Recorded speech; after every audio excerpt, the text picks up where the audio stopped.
Mr. Paul, please.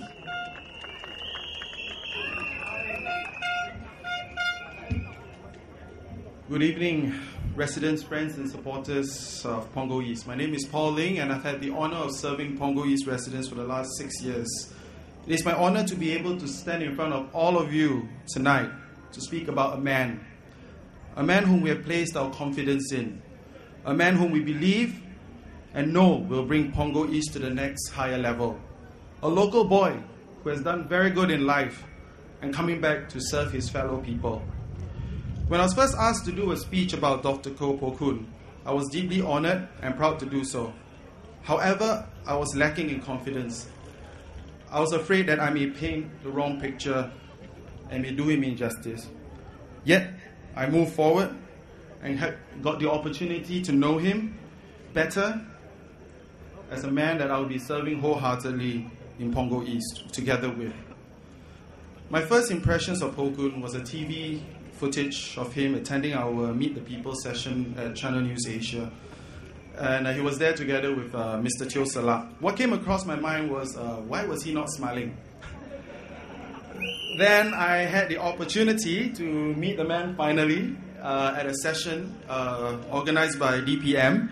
And I found that he was a very approachable and friendly person. I finally realized that he was not smiling, not because he's aloof, but just that because he was actually genuinely trying to listen and pay full attention to the person that he's talking to or listening. Like any other business person or corporate person, our first job is to carry out due diligence on our potential partners, clients, employees. So now, being in the same medical industry as Dr. Koh, and believe it or not, I'm pretty similar in age to him, though I look older. It did not take very much to find out about Koh.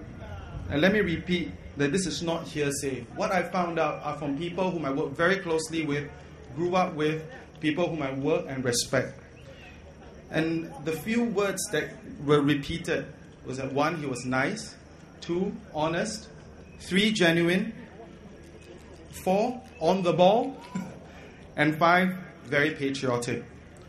I was waiting for the word but there was none.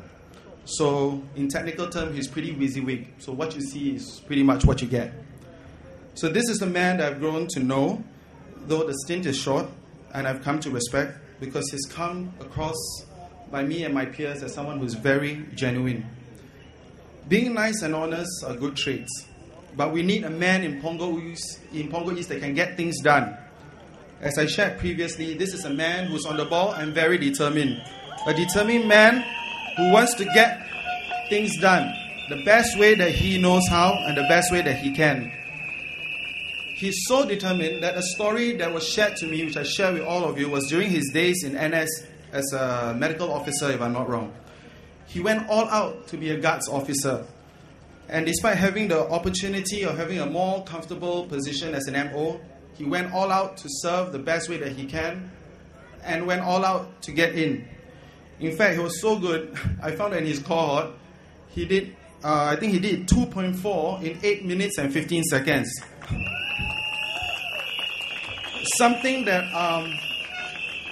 I hope that one day I can do, but probably not in this lifetime. So be it during his days of growing up, schooling days, NS or profession, he does the best that he can do without giving up. Here we have a man whose roots started with Punggol. A man who not only loved his family, friends and countrymen, a man who's very determined to do his best for his country and is still doing it today.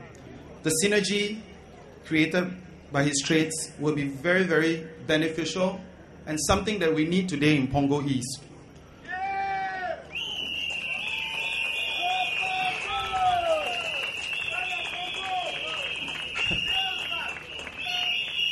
All I can say is to my fellow residents here in Punggol, many patients have put their lives in the hands of Dr. Koh without asking and leaving everything to him as a surgeon and as a doctor. And he has come through for all of them. What more for Punggol East? Because this is a man whose roots started with Punggol. His heart is firmly planted in Punggol, and he will give it all back to Punggol. Thank you very much.